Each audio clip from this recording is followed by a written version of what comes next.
तो दोस्तों इस वीडियो में हम डिस्कस करने वाले हैं लेबर लॉ से रिलेटेड डिप्लोमा कोर्सेज के बारे में। बहुत सारे बच्चों के कमेंट थे कि सर ये डिप्लोमा कोर्सेज के बारे में वीडियोस बना दीजिए। सो हम अलग अलग डिप्लोमा कोर्सेज के वीडियोस आपको यहाँ ला रहे हैं, जिसमें से मैरीटाइम लॉ पे हमने डिस्कस किया हुआ है। यहाँ हम लेबर लॉ की बात करने वाले हैं कि कौन कौन से कोर्सेज अवेलेबल है, मतलब डिप्लोमा कोर्सेज जो लेबर लॉ से रिलेटेड, कौन कौन से कॉलेज जो है आपको ये कंडक्ट कराते हैं, क्या फीस स्ट्रक्चर होगा, कैसे क्या इसमें पढ़ाई होगी, यानी सिलेबस वगैरह क्या रहेगा। तो ये सारी चीज़ों को हम डिस्कस करेंगे। मुझे लगता है लेबर लॉ से रिलेटेड नाम से ही आप सभी समझ गए होंगे कि यहाँ कहीं ना कहीं जो आपका रोल होगा इन फ्यूचर, जब आप ये डिप्लोमा कर लेते हैं तो सबसे पहले तो रूल्स एंड रेगुलेशंस आपको समझने होंगे कि क्या रूल्स एंड रेगुलेशंस है, वेजेस के क्या रूल्स एंड रेगुलेशंस हैं, आपके जितने यूनियंस हैं, जितने भी लेबर यूनियंस हैं, अलग अलग प्रकार की जो यूनियंस हैं वो लेबर से रिलेटेड क्या क्या वेलफेयर स्कीम्स चल रही हैं, बहुत सारी ऐसी चीज़ें हैं जो आपको यहाँ पढ़नी होंगी। और उसके बाद लेबर से रिलेटेड आपको वेलफेयर करने के लिए ये प्रोत्साहित करेगी। सो वही तारतम्य आपको मिलाना होगा यहाँ इस कोर्स के बाद। ठीक है भैया, क्या कैसी एलिजिबिलिटी रहेंगी, सारी चीज़ें हम डिटेल में यहाँ पे डिस्कस करेंगे। तो आपको क्या करना है, आखिर तक देखना है वीडियो, ताकि आपको सारी जानकारी लेबर लॉ से रिलेटेड डिप्लोमा कोर्स की हो जाए। उसके अलावा दोस्तों में शेयर कर देना है ताकि उनका भी भला हो जाए, उन्हें भी ये जानकारी मिले। और पहली बार अगर चैनल पर आ रहे हैं तो सब्सक्राइब करना नहीं भूलना है, क्योंकि यही सारी जानकारी आपको लॉ से रिलेटेड कॉलेज, कोर्स और करियर से जुड़ी भी मिलने वाली है सबसे पहले। तो चलिए स्टार्ट करें। लॉ, लेबर लॉ में डिप्लोमा के क्या ऑप्शंस है, सबसे पहले क्या होता है ये भी आपको, वैसे तो मैंने ओवरव्यू दे ही दिया है, लेकिन इसमें कुछ लिखा है तो पढ़ तो लेते ही हैं ताकि आपको और चीज़ें क्लियर हो जाए। यहाँ पे लिखा हुआ है कि भैया labour law is a common choice regarding law diploma course, मतलब कहना चाह रहे हैं कि मोस्ट ऑफ द स्टूडेंट जो हैं वो लेबर लॉ से ही डिप्लोमा करते हैं, ज़्यादातर बच्चे। तो ये कॉमन हो गया ऐसा, लेकिन मुझे नहीं लगता कि ये कॉमन है, ये ज़रूरी ज़्यादा है, क्योंकि इतने ज़्यादा लोग हैं, आपको उनका वेलफेयर भी तो देखना है। इसी हिसाब से अच्छा है, कोई समस्या नहीं है। Student learn by the mediate between labour groups and the how law come into effect. कहना यही चाह रहे हैं कि यहाँ पे काम जो होगा वो मीडिएटर की भूमिका आपकी रहने वाली है, जहाँ पे कौन से दो पक्ष होंगे, एक तो भैया जो आपके यहाँ लेबर ग्रुप्स हैं, और दूसरा जो रूल्स एंड रेगुलेशन बना रहे हैं वो बॉडीज़ हैं, उनके बीच मीडिएटर का काम करके आपको दोनों की भलाई का काम करना है कि इनको लॉस ना हो और इनका तो बिल्कुल लॉस ना हो। किसका? लेबर ग्रुप्स का।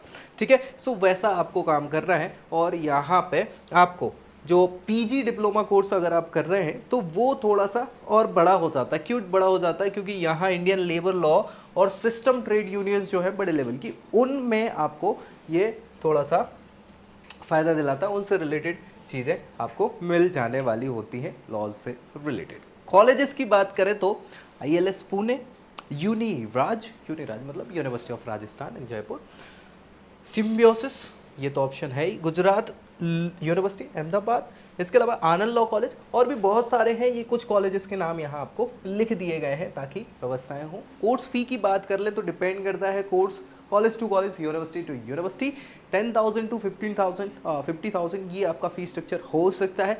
कुछ ऐसे कॉलेजेस हैं जो कम में भी करा देते हैं, ऐसा नहीं है कि नहीं करा, लेकिन हाँ ये एक ओवरव्यू है ऑन एन एवरेज। ड्यूरेशन की बात करें तो 1 साल का है ये डिप्लोमा कोर्स, और यहाँ पे आपको 2 से 4 एलपीए के अराउंड कुछ सैलरी पैकेजेस मिल सकते हैं। ठीक है, बाकी आपकी पॉपुलैरिटी पे, आपके नॉलेज पे डिपेंड करता है कि कितना है, उसके बेसिस पे आपको इन डेप्थ नॉलेज ज़्यादा होगा, एक्सपीरियंस ज़्यादा होगा, तो आपका सैलरी जो है वो बढ़ता जाएगा। यहाँ क्या क्या आपको सब्जेक्ट्स जो है पढ़ने होते हैं या टॉपिक्स कवर करने होते हैं, तो यहाँ आप देख ही पा रहे होंगे, मुझे लगता है सोशल सिक्योरिटी ये सबसे इम्पोर्टेंट, वेलफेयर लेजिस्लेशन, इसके अलावा वेज फिक्सेशन, भैया वेजेस जो मिल रहे हैं इतने लेबर्स को क्या होने चाहिए, किस टाइप से होने चाहिए। अभी रिसेंटली मैंने एक न्यूज़ पढ़ी थी जिसमें सरकार से मांग करी गई थी कि देश के सारे जो भी लेबर्स हैं उनका मिनिमम वेज कितना किया जाए, 400 किया जाए मिनिमम वेज, है ना। मतलब आप सोचिए कि एक दिन में बेचारे उन लेबर्स को इससे भी कम अभी मिल रहा होगा, तब तो 400 बोला है। ठीक है। तो wage fixation, laws of wages, क्या कैसे लॉज होने वाले हैं, इंडस्ट्रियल रिलेशंस कैसे होने चाहिए, क्योंकि ग्रुप्स और ट्रेड यूनियंस हैं उनके साथ rules and regulation making bodies हैं, वो सारी चीज़ें, पर्सनल मैनेजमेंट ये भी इंपॉर्टेंट है क्योंकि आपको ही सारे के सारे मीडिएटर की भूमिका निभानी है, तो अपने आप को मैनेज करना होगा, आना चाहिए, लीगल प्लीडिंग्स, ये सारे के सारे टॉपिक्स यहाँ आपको कवर करने होंगे इस लॉ कोर्स में, ठीक है भाई, ये इंपॉर्टेंट है। चलिए आगे बात करें यहाँ पे क्या क्राइटेरिया हो एलिजिबिलिटी। सो एलिजिबिलिटी क्राइटेरिया के लिए आपको हाई स्कूल पास करना होगा, भाई वो तो सच्चाई है, मिनिमम ये तो होना ही चाहिए रिकॉग्नाइज्ड यूनिवर्सिटी वगैरह से। लेकिन आप अगर पीजी डिप्लोमा कर रहे हैं तो इसके लिए आपके पास बैचलर्स डिग्री होनी चाहिए, ठीक है। मिनिमम परसेंटेज यहाँ पे हायर सेकेंडरी के लिए 55% है ना। और अगर आप कैटेगरी वाइज बिलोंग करते हैं ओबीसी एससी एसटी तो कुछ और रिलैक्सेशन वगैरह भी आपको यहाँ पे मिल जाता है। ओबीसी एससी एसटी कैंडिडेट के लिए रिलैक्सेशन ऑफ 5%, ठीक है। मिनिमम एज लिमिट क्या है भैया, 17 साल है, ये याद रखें, मिनिमम एज लिमिट। मैक्सिमम का कुछ है नहीं, सो ऐसी कोई समस्या नहीं रहती, ठीक है। हाँ, लॉ के लिए आपकी कोई मैक्सिमम एज नहीं है।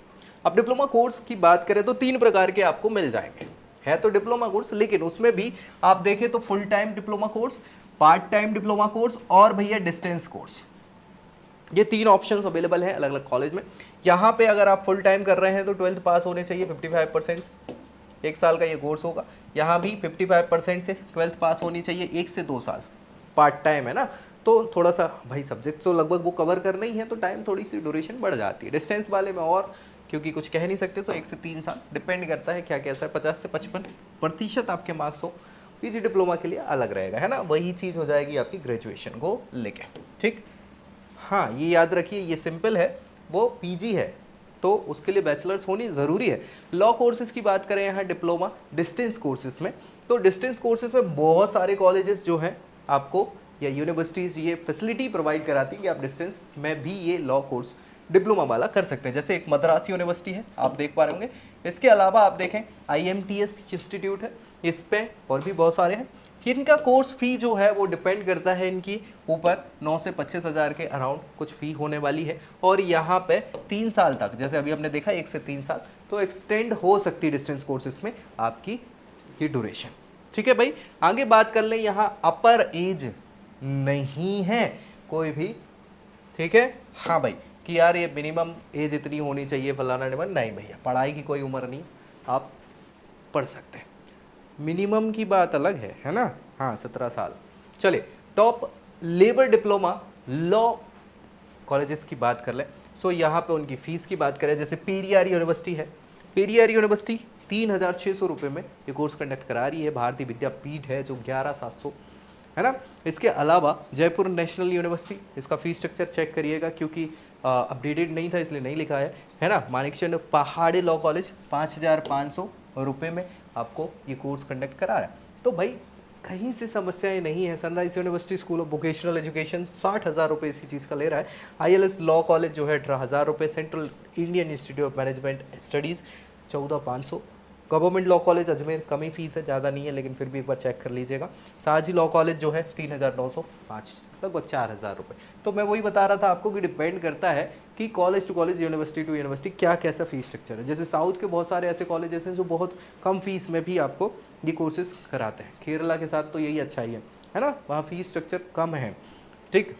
ज़्यादा भी है, ऐसा नहीं कि नहीं है, प्राइवेट इंस्टीट्यूट बहुत ज़्यादा भी है। चलिए क्या क्या यहाँ पे लेबर लॉ से रिलेटेड हमने वैसे तो डिस्कस किया ही है, लेकिन ये ऑफिशियल आपके सब्जेक्ट्स हैं जो रहेंगे, आपको पढ़ने होंगे।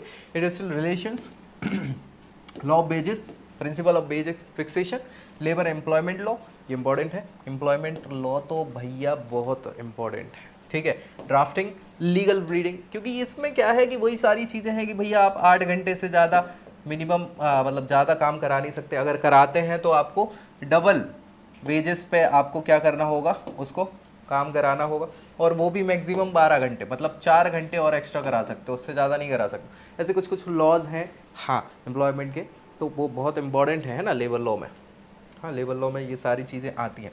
Personal management and industrial sociology, law relation, wages, social security, welfare legislation in India, क्या कैसे इंडिया में ये सारी चीज़ें चल रही हैं। तो ये ओवरव्यू मुझे लगता है होता है किसका, आपका लेबर लॉ से रिलेटेड डिप्लोमा कोर्सेज का। कॉलेज भी बता दिए, फीस भी बता दिए, यहाँ पे एलिजिबिलिटी क्राइटेरिया, सिलेबस में क्या पढ़ना है, कौन कौन से प्रकार के ये सारे ऑप्शंस अवेलेबल हैं आपको, इन सारी चीज़ों को हमने डिटेल में डिस्कस कर लिया। अभी भी कोई कन्फ्यूजन बचा हो तो नीचे ज़रूर कमेंट कर दीजिएगा ताकि उसको हम क्या कर सकें, रिजॉल्व कर पाएँ। और वीडियो अच्छा लगे तो लाइक करना है, दोस्तों में शेयर करना है और भाई चैनल सब्सक्राइब करना नहीं भूलना है। तो नेक्स्ट वीडियो में अगली जानकारी के साथ मिलेंगे, तब तक के लिए जय Hind. I hope you like this video. For more such videos, keep watching our channel. And do not forget to like, share and subscribe.